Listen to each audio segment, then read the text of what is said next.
20v1. Yeah, see, it's funny in that sense because at the beginning, I didn't see it as Kendrick having a strategy to this his plan in terms of attack.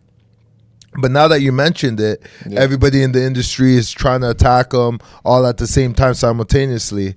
And it would just make sense for Kendrick to also get into it because he's been out of the game for quite some time. He hasn't been dropping any records, although Kendrick is he's a lyrical genius. And he has so many projects that he's dropped that, has done great, has done amazing numbers, but for whatever reason he stepped out for a while. Maybe it's because he's trying to concoct something behind the scenes, in the lab. Typically some guys do that. They disappear for a while just so they can make just better music, be more lyrical, have a better message. Some people like quality rather than quantity, so they tend to hold back instead of just dropping a lot. But Drake has been consistent. He's been putting a lot of music out there. He's just been flooding the market, with his talent and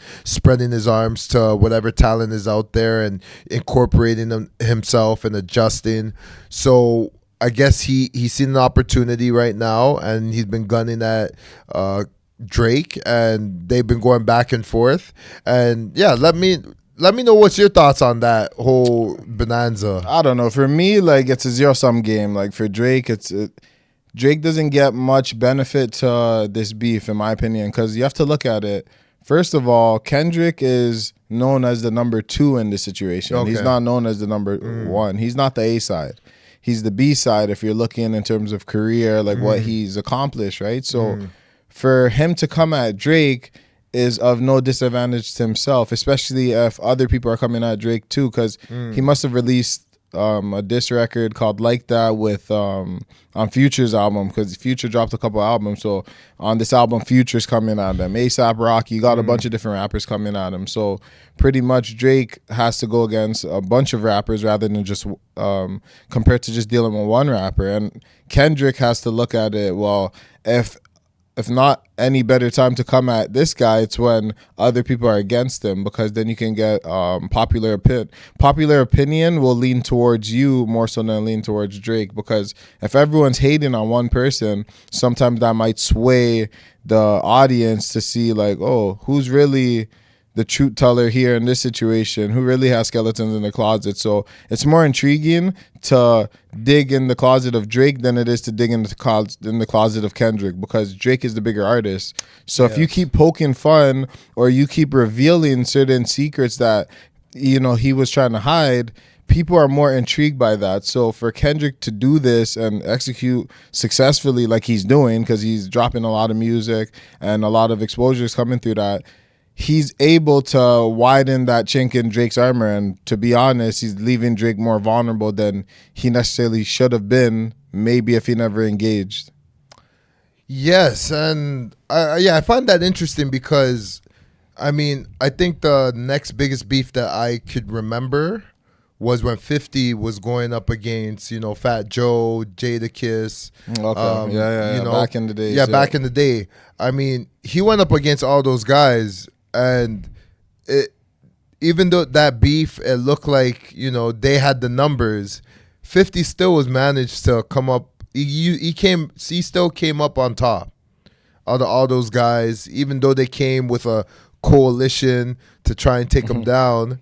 It didn't work. Yeah, you're right. It didn't work. So they've been artists that. So in history, sometimes even with the coalition, it doesn't necessarily work. But and Jadakiss was very lyrical. Well, there's a lot of guys he was beefing with. Yes, he was beefing with a lot of guys. So you're talking about heavy hitters. Yeah, heavy hitters in the game. I wouldn't say he necessarily won that beef, but the beef definitely. But he didn't lose. He didn't lose the beef. Yeah, it got squashed because obviously it could have went a lot further. Now with this beef we're talking about, it's more on a personal note where we haven't seen that. Okay, yeah, we haven't seen that. We've seen certain shit, but now how rap beef works, it's more personal. So personal shots. So it's about who can expose who the best. Yes. If you notice, when Drake was going against Pusha T, he exposed him about having a child, Mm-hmm. right? You know, basically having like a bastard child with a porn star. Yeah. And that led to like obviously Drake being exposed and coming up, and that news got revealed through a diss track, making it even worse, right? So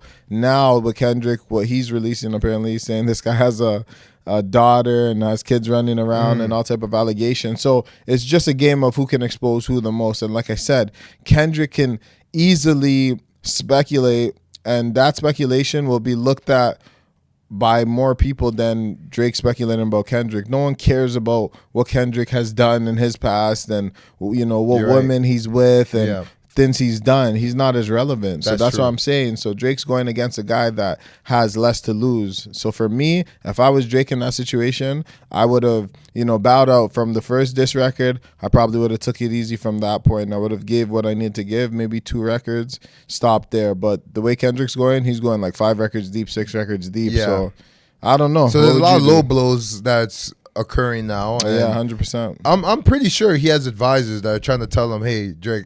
But I think he has 2 camps. I think he has the camp that's telling him, no, you got to get at this guy. This guy can't, you know, make you look like a fool out here. But then he also has another camp that's telling him, it's not even worth it. Kendrick's not relevant right now. You're still relevant.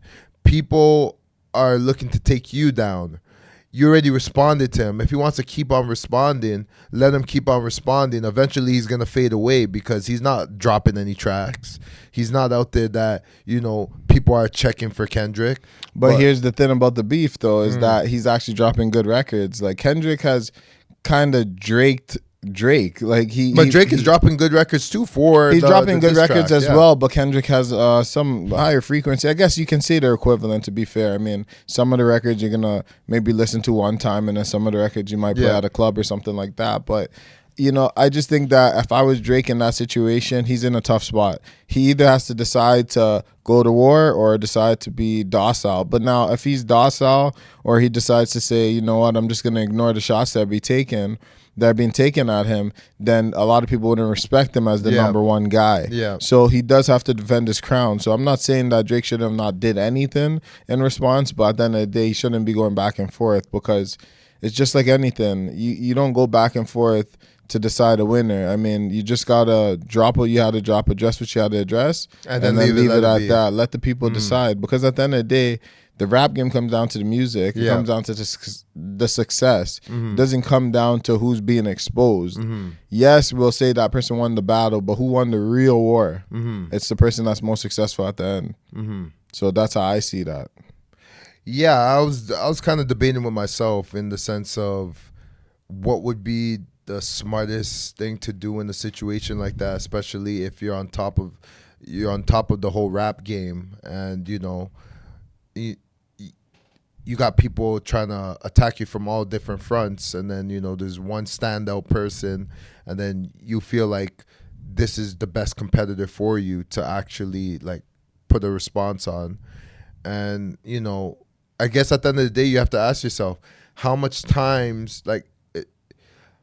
records do you need to drop before you say, you know what, I'm done? Because if this guy's not going to stop and I'm not going to stop, where are we going with this? Well, I guess that's the competitive nature of, you know, whatever industry you're in. So sometimes, you know, you go above and beyond because this person's pushing you to become greater. So in his case, you have to look at it as number one versus number two.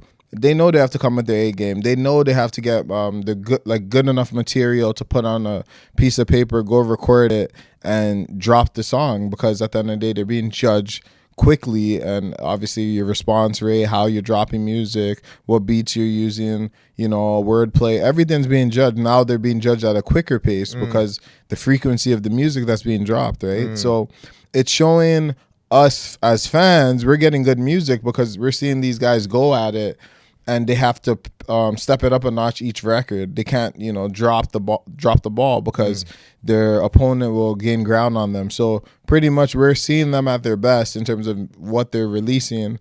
Maybe, yes, it's not going to last so long in the club and be anything that's going to change music or anything, but at the end of the day, it's keeping people's ears peeled for what they're about to drop, new music, new projects, what other people have to say about it. So it's keeping the music relevant on all fronts. So in terms of the industry, they're the ones that's winning, obviously.